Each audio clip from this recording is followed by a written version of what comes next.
Multiple choice. Yes, these are the well-loved ones. These are thermodynamic ones. So they should be pretty straight up. Okay. Are we ready? Yes. We're rolling? Number 11. Circle the correct statements.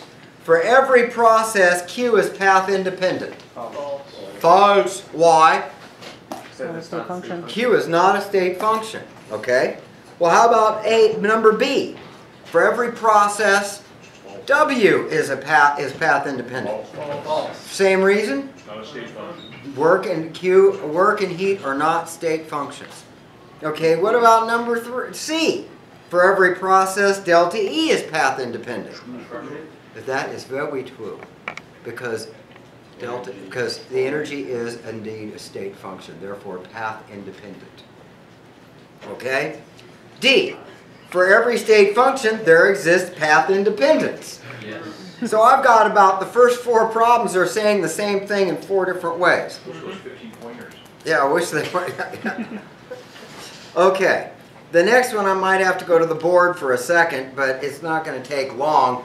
For every equilibrium process, if K is less than 1, then the reaction favors the products. Let's look at this for a second. What is K for every reaction? Let's just say for AA plus BB going in equilibrium to CC plus DD. Because K is the mass action law, right? Right. So, K, what's K equal to? CCDD over A, B.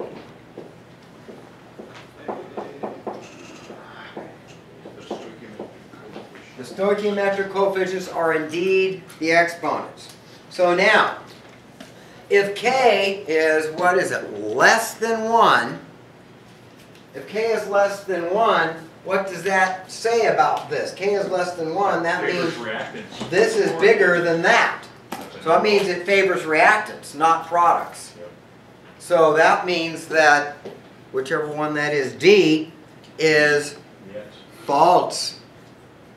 Right? E. That's number E. Or is it E? E. E is false. It is nicht. It's wrong. Not true. Okay.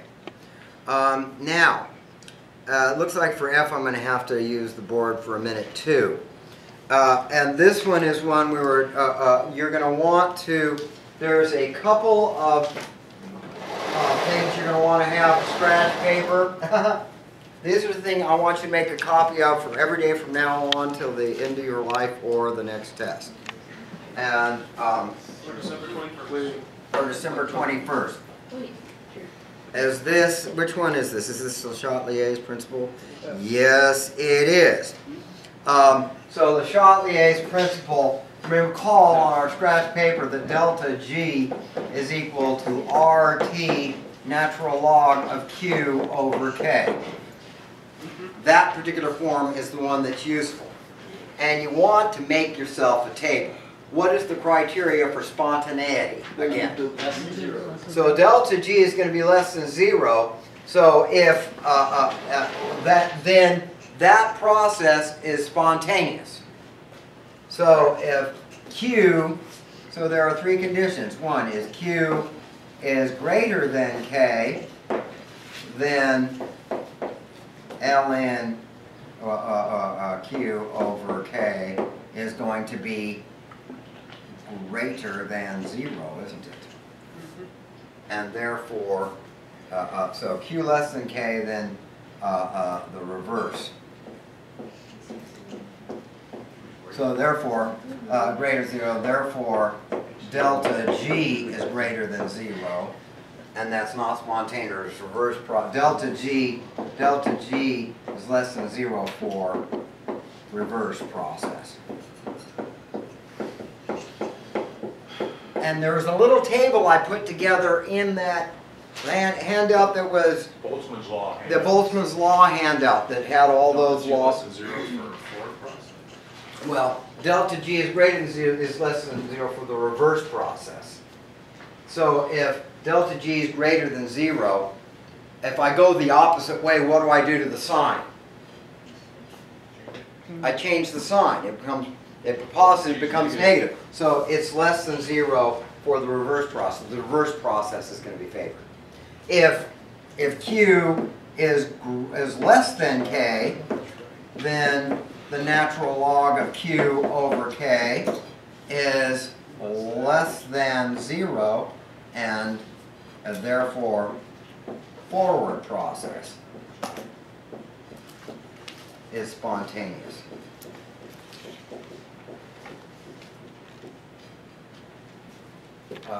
So, and if Q equals K, then natural log of Q over K is equal to what?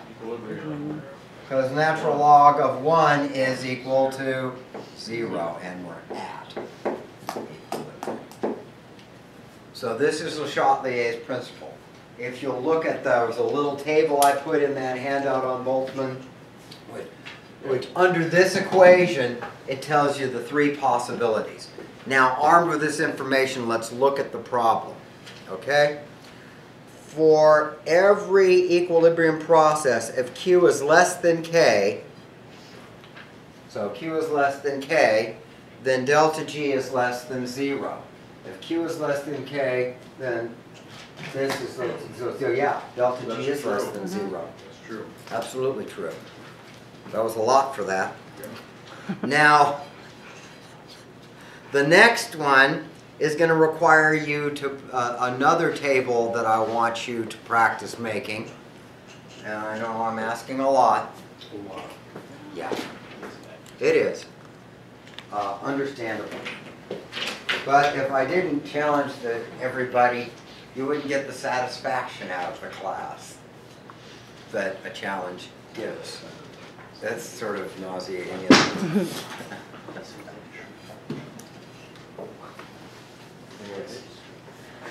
Okay. The next one you want to have down has to do with spontaneity again, but this one is the temperature dependence of spontaneity. And this one is under, if this one's under delta G is always approximately equal to delta H naught minus T delta S naught. And so I make a little table, and spontaneous when delta G is less than 0. So that's the information we need. And so I'm going to put delta H naught, delta S naught, and delta G is less than 0 under what conditions? And so if this is positive and this is positive, so I've got a positive here and a positive there. Now the temperature is an absolute temperature, so it's always going to be positive. So minus, so this is positive. This is going to be less than 0 only for temperatures T greater than delta H naught over delta S naught. Recall that the inflection is going to come when delta G equals 0 and T is going to be equal to delta H naught over delta S naught. Because I set this equal to 0 and I solve for T. So only under these conditions is this going to be spontaneous. So if I have an endothermic process that is positive entropy change, I'm trying to think of the word for it. There is a word for it. Oh, I don't even care what it is right now. Okay, so that's that condition. Now, if this is positive and this is negative, under what conditions can it possibly be less than 0? It's never. And if this is negative and this is negative, then T has to be less the temperature has to be less than delta H naught over delta S naught. And if this is negative and this is positive, then it's always. Okay? It's always going to be spontaneous. So this is the temperature dependence of the free energy. And the actual, if we wanted to get fancy, we'd say this is using the linear free energy assumption. Okay? This is valid. That it varies. Where's my Mr. Hand? Mr. Finger.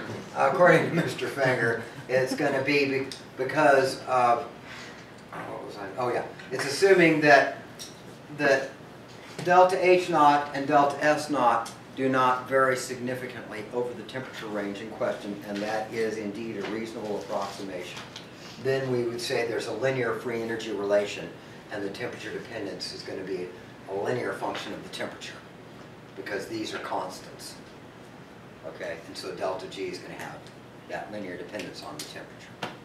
Okay, and so that's when this is particularly applicable, and it really turns out to be applicable the majority of the time that we're going to be using it. So it provides a very useful simplification.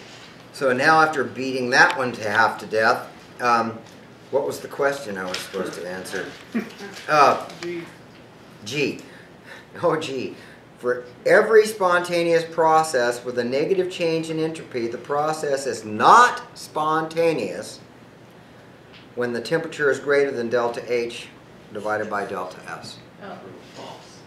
Yeah, that is, and so, I'll read it again. It's true. It's not, let me read it.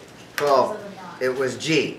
For every spontaneous process, which means delta G is less than 0, if the temperature, wait, I gotta read it again. With a negative change in entropy, so I'm looking at negative change in entropy, which would be these two. And I already said it's spontaneous, and so that means this is not the case. So temperature has to be less than, and it said greater than. Yeah, So that is false. So the answer key is incorrect. The answer key is incorrect. That hardly surprises me. You have to go through it that slowly. And at this point, fatigue is kicking in. Okay. That answers problem 11. What is the answer to that? False. So the key is incorrect, y'all. The key is false, y'all. Wait. No, it's Wait, take the knot out. The knots? Oh, I left the knots out. It doesn't matter if the knots are there. No, not the knots. For every spontaneous process with a negative change in entropy, the process is not spontaneous. Oh, not spontaneous. So it's true. Yeah. Shit. Come on, people. just Yes. making my mind. I'm sorry. Yeah, it is. The key is right. And I am once again getting dingy. There's a lot Yeah. of back and forth talk That on is true. question. What? There's a lot of back and forth talk on that Yeah. question. Well, I went over all this and then I completely forgot what the question was. Okay. I want you to try and slow down and work through this. This is what you have to have down. And think through the problem. And it was the word not in that question that made it ambiguous. So the actual ambiguity arose there. Okay. Now, number 12. Oh, I've got